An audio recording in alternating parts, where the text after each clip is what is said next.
Waktuna Jumat barokah, cek sap-sap. Nah, buat teman-teman semoga disehatkan selalu, panjang umurnya dan mengalir selalu rezekinya, amin ya rabbal alamin.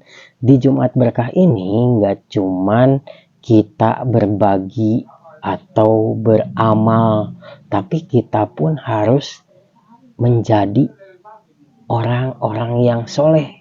Tentunya beramal itu nggak cuman kepada orang lain atau siapapun yang membutuhkan, tapi beramalah kepada kedua orang tua kita dahulu.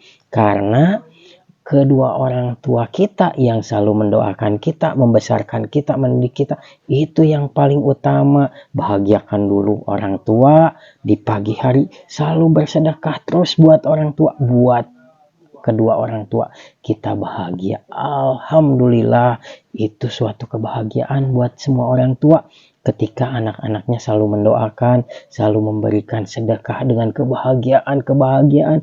Itu suatu barokah. Pokoknya buat teman-teman sehat selalu, panjang umurnya. Sekarang Jumat 3 Januari 2025, hari ketiga di bulan Rajab. Semoga kita semua doanya dikabul oleh Allah Subhanahu wa taala. Pokoknya sap-sap gaskeun kuy meledak. Wassalamualaikum warahmatullahi wabarakatuh.